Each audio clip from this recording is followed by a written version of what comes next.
મિત્રો નમઃ સંસ્કૃતાય. આજે આપણે બ્રાહ્મણ ગ્રંથ વિશે ભણશું. તો બ્રાહ્મણ શબ્દાર્થ જોઈએ તો બ્રહ્મણ શબ્દ અને અણ પ્રત્યયથી બ્રાહ્મણ શબ્દ નિષ્પન્ન થાય છે. તો શતપથ બ્રાહ્મણ અનુસાર બ્રહ્મ અર્થાત બ્રહ્મ વૈ મંત્ર, બ્રહ્મ અર્થાત મંત્ર. શતપથ અનુસાર બીજો અર્થ થશે યજ્ઞ, બ્રહ્મ યજ્ઞ. તો એક રીતે જોઈએ તો પવિત્ર જ્ઞાન અને રહસ્યાત્મક વિદ્યા એટલે બ્રાહ્મણ, આવા ત્રણ અર્થ શતપથ બ્રાહ્મણ બતાવે છે. ભટ્ટ ભાસ્કર કહે છે, બ્રાહ્મણમ નામ કર્મણસ્તન્મંત્રાણામ વ્યાખ્યાન ગ્રંથ.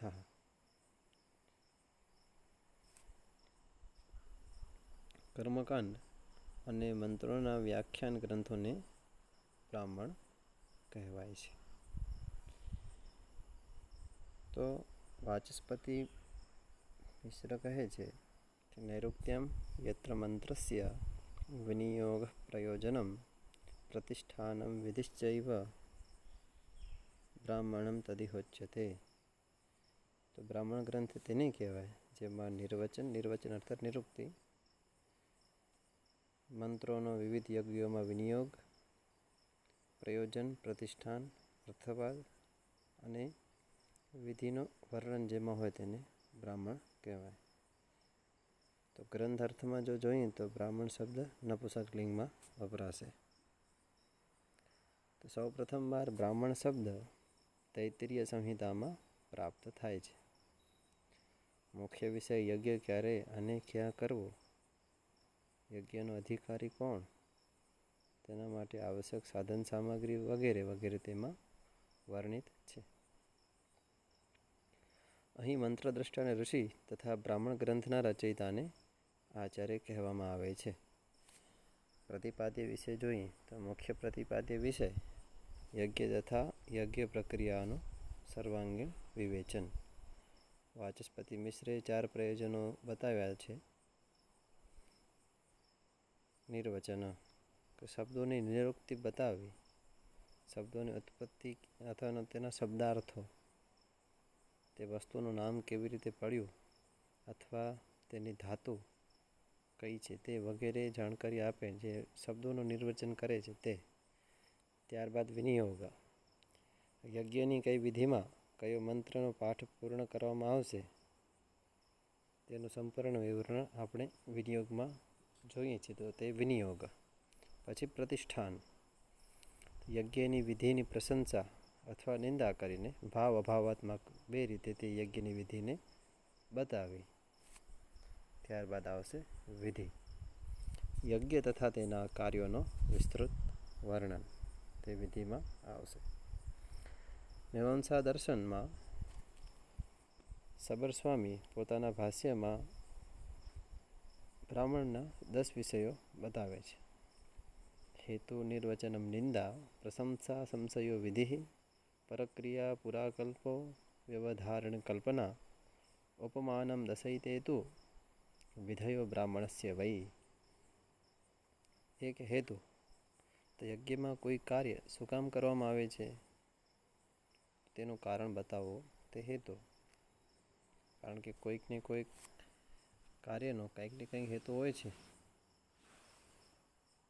તેથી યજ્ઞમાં કોઈ કાર્ય શું કામ કરવું, તિલક શું કામ કરવું, આચમન શું કામ કરવું, પ્રાણાયામ શું કામ કરવું, તો તે જે કારણ બતાવે છે તે. પછી નિર્વચન,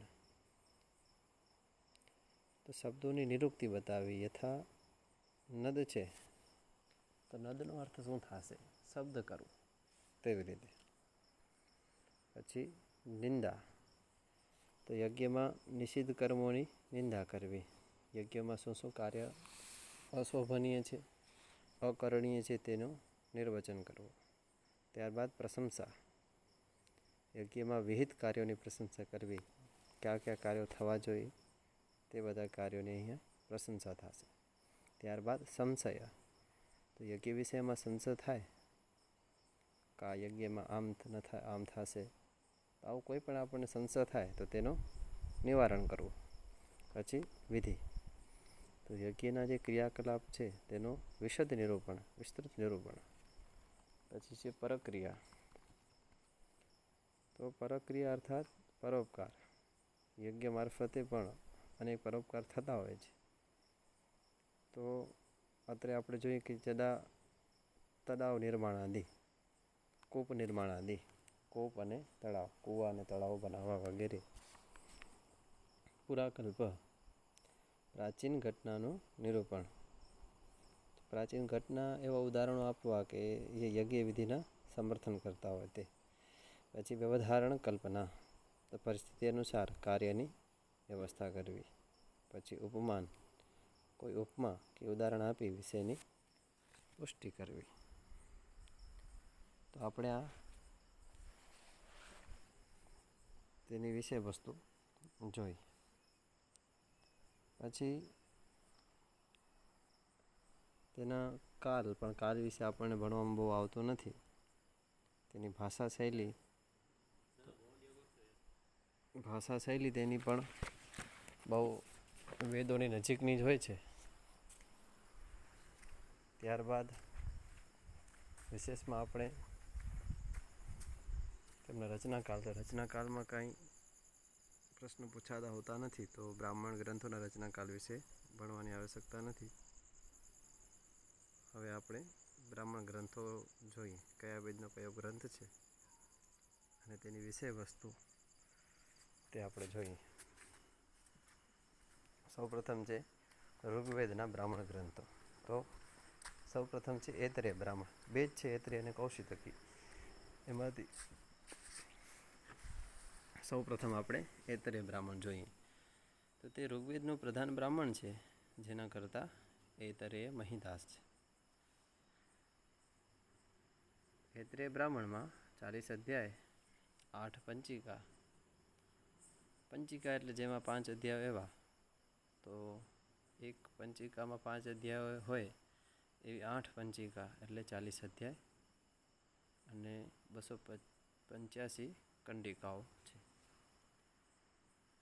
ત્યારબાદ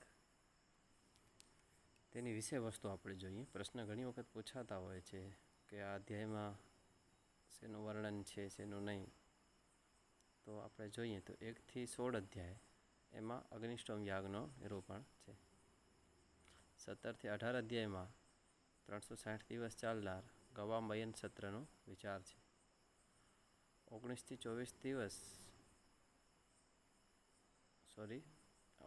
24 અધ્યાયમાં દ્વાદશાહ યાગનું વર્ણન છે. 25 થી 32 અધ્યાયમાં અગ્નિહોત્ર અને તેની વ્યવસ્થા.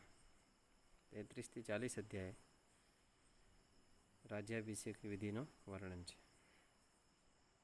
વિશેષમાં સપ્તમ પંચિકામાં રાજસૂય તથા સુનશેપ આખ્યાન વર્ણિત છે. ઇન્દ્રને બધા દેવોમાં શ્રેષ્ઠ બતાવવામાં આવ્યું છે તથા દેવ, પિતૃ, ઋષિ આ 3 ઋણનું અંદર વર્ણન છે. ત્યારબાદ બીજું બ્રાહ્મણ છે સાંખ્યાયન બ્રાહ્મણ, જેનું અપર નામ છે કૌશિતકી બ્રાહ્મણ. 30 અધ્યાય અને 266 ખંડ છે. તો 1 થી 6 અધ્યાયમાં અગ્નિઆધાન, અગ્નિહોત્ર, દર્શ, પૂર્ણમાસ વગેરે યજ્ઞોનું વર્ણન છે. 7 થી 30 અધ્યાયમાં સોમયાગ તથા વિવિધ યાગોનું વર્ણન છે, પણ પ્રમુખતયા સોમયાગનું વર્ણન છે. પ્રધાન પ્રવક્તા કૌશિતકી હોવાના કારણે કૌશિતકી બ્રાહ્મણ પણ કહેવામાં આવે છે. અધ્યાય 1માં અગ્નિઆધાન, 2માં અગ્નિહોત્ર વર્ણન, અધ્યાય 3 દર્શ પૂર્ણમાસ યજ્ઞ, અધ્યાય 4 અબોધિતા, અધ્યાય 5માં ચાતુર્માસ યજ્ઞનું વર્ણન, અધ્યાય 6માં બ્રહ્માના કર્તવ્યો, 7 થી 30માં સોમયાગનું વિસ્તૃત વર્ણન જોવા મળે છે. ત્યારબાદ યજુર્વેદના બ્રાહ્મણ ગ્રંથો જોઈએ તો સૌપ્રથમ આવશે શુક્લ યજુર્વેદનો બ્રાહ્મણ ગ્રંથ શતપથ બ્રાહ્મણો. રચનાકાર વાજસની પુત્ર યાજ્ઞવલ્ક્ય. તો 100 અધ્યાય હોવાથી શતપથ બ્રાહ્મણ કહેવામાં આવે છે. શતમ પંથાનો માર્ગા નામાધ્યાય યસ્ય તત્ શતપથમ, આવું ગણરત્ન મહોદધિમાં વર્ણન છે. તો કાણવ શતપથમાં 104 અધ્યાય છે, પરંતુ સંખ્યા દૃષ્ટિથી શતપથ કહેવામાં આવે છે, કારણ કે તેમાં શતાધિક જ મંત્રો, શતાધિક અધ્યાયો છે તેના કારણે. ત્યારબાદ માધ્યંદીની શાખા શતપથ બ્રાહ્મણ જોઈએ તો 14 કાંડ, 100 અધ્યાય, 438 બ્રાહ્મણ અને 7624 કંડિકાઓ છે. 14 ભાગમાં વિભક્ત છે. કાંડોનો ઉપવિભાગ અધ્યાય તથા અધ્યાયોનો ઉપવિભાગ બ્રાહ્મણ છે, અને બ્રાહ્મણ ઉપવિભાગ કંડિકામાં છે. તો વિષય વસ્તુ આપણે જોઈએ. કાંડ પ્રથમ. તો પ્રથમ કાંડમાં દર્શ પૂર્ણમાસ યાગનો વિસ્તૃત વર્ણન છે. કાંડ 2માં અગ્નિહોત્ર, પિંડ પિતૃયજ્ઞ, દાક્ષાયણ યાગ, નવાનિષ્ટિ યાગ, ચાતુર્માસ યાગનું વર્ણન છે. અધ્યાય 3 અને 4માં સોમયાગનું વર્ણન છે. અધ્યાય 5 કાંડ 5માં વાજપેય રાજસૂય યાગ. કાંડ 6માં સૃષ્ટિોત્પત્તિ અને ચયન નિરૂપણ. કાંડ 7 અને 8માં વેદી નિર્માણ. 9, 10માં પણ વિવિધ યજ્ઞોની વેદી નિર્માણ. કાંડ 11માં દર્શપૂર્ણમાસ, દાક્ષાયણ, ઉપનયન, પંચમહાયાગ, સ્વાધ્યાય પ્રશંસા. કાંડ 12માં દ્વાદશાહ સંવત્સર સત્ર, જ્યોતિષ્ઠિહોમ, સૌત્રામણી યાગ, પ્રાયશ્ચિત. કાંડ 13માં અશ્વમેધ, પુરુષમેધ, સર્વમેધ, દશરાત્ર, પિતૃમેધ. કાંડ 14માં પ્રવર્ગ્ય યાગ, બ્રહ્મવિદ્યા, બૃહદારણ્યક ઉપનિષદ. તો મિત્રો એવો પ્રશ્ન આપણને ન પૂછે કે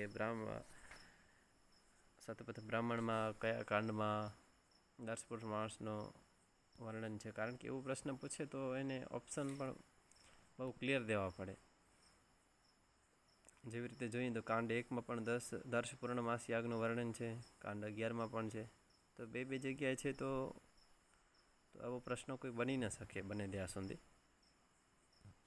પ્રશ્ન હંમેશા એવો એને બનાવવો પડે કે જેના ઉપર આપણે ટીકા ન કરી શકીએ, જે હંમેશા શ્યોર હોય એવો પ્રશ્ન જ કાઢી શકે. તો વિષય વસ્તુ પણ એવી તૈયાર કરવાની જે તે એના માટે વિશેષમાં હોય, એના સિવાય બીજી ક્યાં હોય નહીં તેવી વિષય વસ્તુ આપણે જોવાની.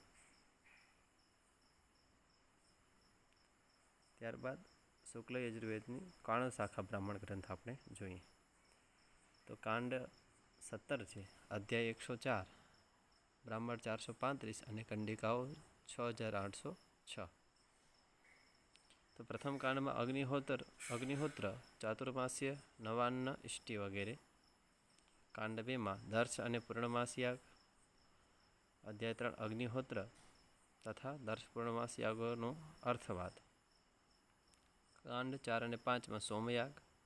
કાંડ 6 અને 7માં વાજપેય રાજસૂય. કાંડ 8માં ઓખાસંભરણ. કાંડ 9 અને 12માં વિભિન્ન ચયન યાગ. કાંડ 13માં આધાનકાલ, પથિકૃત, બ્રહ્મચર્ય, દર્શ પૂર્ણમાસ. કાંડ 14માં સૌત્રામણી, પ્રાયશ્ચિત. કાંડ 15માં અશ્વમેધ. કાંડ 16માં પ્રવર્ગ્ય યાગ. કાંડ 17માં બૃહદારણ્યક ઉપનિષદ અને બ્રહ્મવિદ્યા. ત્યારબાદ કૃષ્ણ યજુર્વેદીય તૈત્તિરીય બ્રાહ્મણ આપણે જોઈએ. પૂર્ણોપલબ્ધ એકમાત્ર બ્રાહ્મણ છે કૃષ્ણ યજુર્વેદનો. 3 કાંડમાં વિભક્ત છે. 335 અનુવાક છે. પ્રથમ કાંડ 8 અધ્યાયમાં છે. અગ્ન્યાદાન, ગવામયન, વાજપેયી અને રાજસૂય યાગોનો વર્ણન છે. દ્વિતીય કાંડમાં 8 અધ્યાય છે. અગ્નિહોત્ર, સૌત્રામણી અને ઉપહોમાદિનું વર્ણન છે. તૃતીય કાંડમાં 12 અધ્યાય પુરુષમેધ અને નક્ષત્રેષ્ટિઓ તેમનું વર્ણન પ્રાપ્ત થાય છે. ત્યારબાદ આપણે જોઈએ સામવેદના બ્રાહ્મણ ગ્રંથો. તો સામવેદના આપણે 8 બ્રાહ્મણ ગ્રંથો જોઈએ છીએ, અને 9 બ્રાહ્મણ ગ્રંથો પણ આપણને જોવા મળે છે. તો 8 બ્રાહ્મણ ગ્રંથોમાંથી ફક્ત તાંડ્ય અને ષડવિંશ બ્રાહ્મણને જ પૂર્ણ બ્રાહ્મણનું સ્થાન પ્રાપ્ત છે. બાકી શેષ 6 બ્રાહ્મણ જે ગ્રંથ છે તેને અનુબ્રાહ્મણ કહેવામાં આવે છે. તે લઘુકાય ગ્રંથો છે, પરંતુ તેમને બ્રાહ્મણ ગ્રંથોને તુલ્ય બતાવી અનુબ્રાહ્મણ કહેવામાં આવે છે. તો તાંડ્ય બ્રાહ્મણ પરિચય, તો ઉપનામ પંચવિંશ બ્રાહ્મણ અને પ્રૌઢ બ્રાહ્મણ તેનો ઉપનામ છે. તેમના રચયિતા છે સામવેદીય આચાર્ય તાંડી. તાંડીને તેના રચનાકાર માનવામાં આવે છે, તેથી તાંડ્ય બ્રાહ્મણ કહે છે. જૈમિનીય બ્રાહ્મણમાં આને તાંડ્ય કહેવામાં આવ્યું છે. તો 25 અધ્યાય તથા 5 પંચિકાઓ છે. એક પંચિકામાં 5 અધ્યાય, તેથી 25 અધ્યાય. તો 25 અધ્યાયમાં વિભક્ત હોવાના કારણે પંચવિંશ પણ કહેવામાં આવે છે. ત્યારબાદ વિષય વિવેચનની પ્રૌઢતાના કારણે પ્રૌઢ બ્રાહ્મણ પણ કહેવામાં આવે છે. 3 એના અપર નામ થયા: તાંડ્ય, પંચવિંશ અને પ્રૌઢ બ્રાહ્મણ. તો કૌથુમ શાખા છે, તેથી તેના સાથે તેનો સંબંધ છે. મુખ્ય વિષય સોમયાગ તથા જ્યોતિષ્ટોમથી લઈ 1000 વર્ષ સુધી ચાલનાર સોમયાગોનો વર્ણન છે. પ્રતિપાદ્ય વિશે જોઈએ તો અધ્યાય 1 ઉદ્ગાતા માટે પઠનીય મંત્રોનો નિર્દેશ. અધ્યાય 2 અને 3માં ત્રિવૃત્ત, પંચદશ, સપ્તદશ આદિ સ્તોમોની વિસ્તુતિઓ. અધ્યાય 4 અને 5માં વર્ષ પર્યંત ચાલનાર ગવામયન યાગનું વર્ણન. અધ્યાય 6 અને 9માં જ્યોતિષ્ઠિઓમ, ઉક્થ્ય અને અતિરાત્રનું વર્ણન. અધ્યાય 10 અને 15માં દ્વાદશાહ યાગોનું વર્ણન. અધ્યાય 16 અને 19માં એકાહ યાગોનું વર્ણન. અધ્યાય 20 અને 22માં અહિન યાગોનું વર્ણન. અને અધ્યાય 23 અને 25માં સત્ર યાગોનું વર્ણન પ્રાપ્ત થાય છે. ત્યારબાદ છે ષડવિંશ બ્રાહ્મણ. તો ષડવિંશ બ્રાહ્મણ કૌથુમ શાખ્ય સામવેદનો મહત્વપૂર્ણ બ્રાહ્મણ ગ્રંથ છે. 26 અધ્યાયોમાં વિભક્ત છે, તેથી તેને ષડવિંશ બ્રાહ્મણ કહેવામાં આવે છે. તાંડ્ય બ્રાહ્મણનો પરિશિષ્ટ ભાગ સમજવામાં પણ આવે છે. સાયણે પોતાના ભાષ્યમાં તાંડ્ય એક શેષ બ્રાહ્મણ અર્થાત તાંડ્યનો એક ભાગ કે પરિશિષ્ટ ભાગ ષડવિંશ છે તેમ માન્યું છે. તો વિવિધ ઉત્પાદોની શાંતિનું વર્ણન પણ અહીં પ્રાપ્ત થાય છે. ભૂ, ભુવઃ, સ્વઃ આ 3 મહાવિવૃત્તિઓથી ઋગ, યજુ અને સામવેદની ક્રમશ ઉત્પત્તિ પણ અહીંથી થઈ તેવું માનવામાં આવે છે. છઠ્ઠાધ્યાયને અદ્ભુત બ્રાહ્મણ પણ કહેવામાં આવે છે. ત્યારબાદ આપણે સામવિધાન બ્રાહ્મણ વિશે ભણીએ. તો 3 પ્રકરણ અથવા પ્રપાઠકમાં તે વિભક્ત છે, તેમાં 25 અનુવાક પ્રાપ્ત થાય છે. પહેલો પ્રપાઠક પ્રજાપતિ તે સૃષ્ટિોત્પત્તિ, સામ પ્રશંસા, સામ સ્વરોના દેવતા, કૃચ્છ અતિકૃચ્છ વૃત્તોનું વર્ણન, સ્વાધ્યાય, અગ્નિ આધાન, નિયમ, વિવિધ યાગ તથા પાપોના પ્રાયશ્ચિતોનું વર્ણન છે. પ્રપાઠક 2 અને 3 પ્રપાઠકમાં રોગ નિવૃત્તિ માટે વિશેષ પ્રયોગ, રાજ્યાભિષેક, યુદ્ધ વિજય માટે વિભિન્ન પ્રયોગ. અધ્યાય 4માં આર્ષેય બ્રાહ્મણ. આર્ષેય બ્રાહ્મણ આપણે જોઈએ તો 3 પ્રપાઠક તથા 82 ખંડમાં વિભક્ત છે. સામગાનના વૈજ્ઞાનિક અધ્યયન માટે આર્ષેય બ્રાહ્મણ ઉપયોગી છે. આર્ષેય બ્રાહ્મણમાં 2 ગાનનું જ વર્ણન પ્રાપ્ત થાય છે: ગ્રામ અને અરણ્ય જ્ઞેય. તો સામગાનનું નામકરણ પ્રાય 5 આધારે થયું છે. તેના કારણે સામગાનની 5 કોટીઓ થઈ. પંચ આધાર એક એ ઋષિઓના નામે જેણે તેનો સાક્ષાત્કાર કર્યો હતો. 2 ઋચાના પ્રારંભિક પદોના આધાર પર. 3 ગાનના અંતિમ નિધન ભાગના આધાર પર. 4 પ્રયોજનના આધારે. 5 આમનાથી ભિન્ન અન્ય આધાર પર યથા વિંકાદિ સામગાન. ત્યારબાદ પંચમ દેવતાધ્યાય બ્રાહ્મણ પરિચય. આકાર દૃષ્ટિથી લઘુ તથા શુદ્ધ શૈલીમાં લખાયેલ હોવાથી તેને સમજવું સરળ છે. 4 ખંડ છે, તો ક્યાંક પ્રતિલિપિમાં 3 ખંડ જ પ્રાપ્ત થાય છે.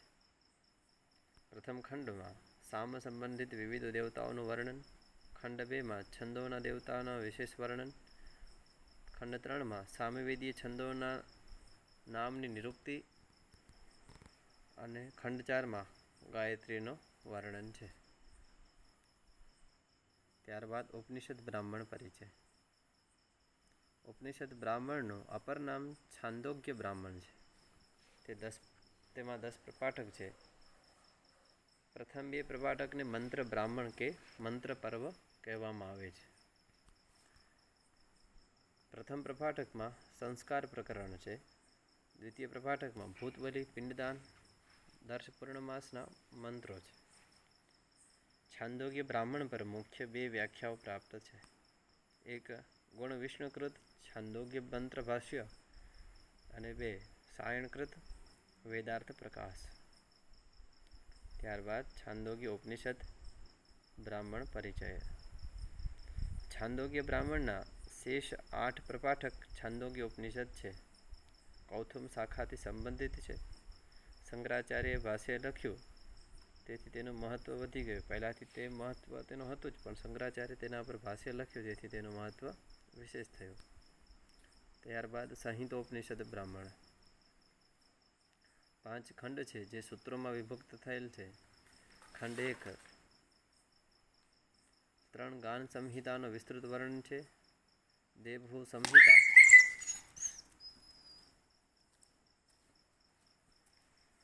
વાક્સબહુ અમિત્રહો. દેવહૂ સંહિતામાં મંત્ર સ્વરથી પાઠ મંત્ર સ્વરથી જો પાઠ કરીએ તો દેવતા શીઘ્ર પધારે છે તેવું તેમાં વર્ણન છે. બીજો વાક્સબહો અસ્પષ્ટ ઉચ્ચારણ થાય તો ઉદ્ગાતાને હાનિ તેનું વર્ણન. પછી અમિત્રહો અશાસ્ત્રીય જ્ઞાનથી સર્વહાનિ તે આપણે જોઈ શકીએ છીએ. ત્યારબાદ ખંડ 2 અને 3 સામગાનનું શાસ્ત્રીય વર્ણન પ્રાપ્ત થાય છે. ખંડ 4 અને 5માં પૂર્વોક્ત વિષયોનું વિસ્તૃત વર્ણન કરવામાં આવેલ છે. ત્યારબાદ વંશ બ્રાહ્મણ તે લઘુકાય છે તથા 3 ખંડોમાં વિભક્ત છે. સામવંશ પરંપરા સ્વયંભૂ બ્રહ્માથી પ્રજાપતિ, પ્રજાપતિથી મૃત્યુ, મૃત્યુથી વાયુ વગેરેને પ્રાપ્ત તેનું વર્ણન. ત્યારબાદ જૈમિનીય બ્રાહ્મણો મુખ્યત્વે આ તો 8 છે, પણ વિશેષ જે બ્રાહ્મણો પ્રાપ્ત થાય છે તેનાથી આપણે 10 બ્રાહ્મણ ગ્રંથો જોઈએ છીએ. તો તે કાંડમાં વિભક્ત છે. પ્રથમ કાંડમાં 364 ખંડ, દ્વિતીય કાંડમાં 442 ખંડ, તૃતીય કાંડમાં 386 ખંડ, તો કુલ મળીને 1912 ખંડો પ્રાપ્ત થાય છે.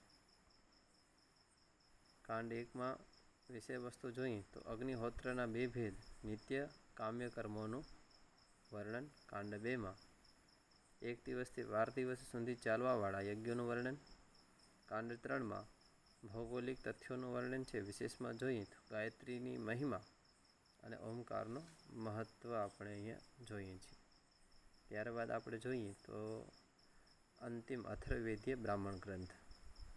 તો એકમાત્ર બ્રાહ્મણ ગ્રંથ છે ગોપથ બ્રાહ્મણ. અથર્વવેદનું તે એકમાત્ર બ્રાહ્મણ ગ્રંથ જ છે. તેના રચનાકાર ગોપથ ઋષિ છે.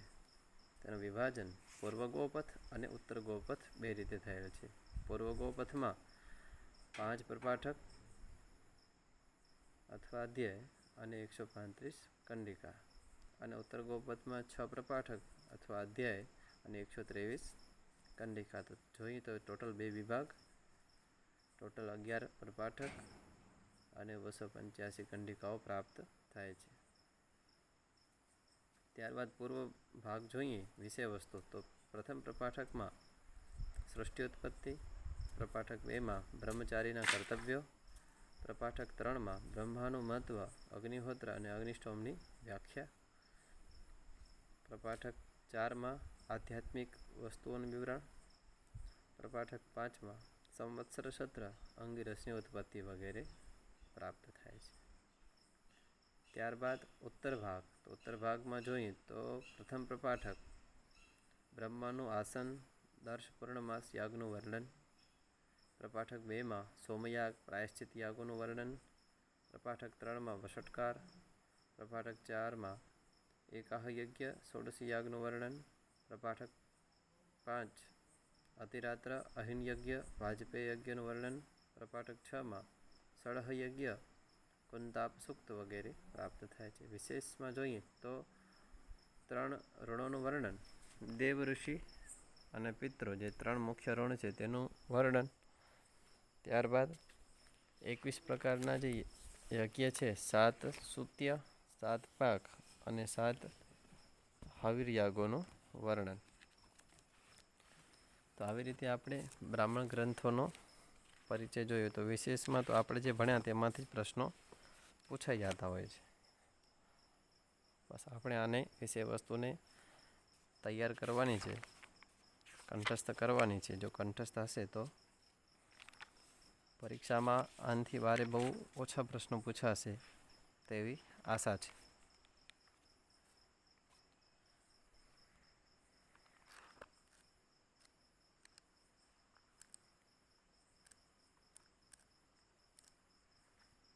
નમઃ સંસ્કૃતાય. જય શ્રી કૃષ્ણ.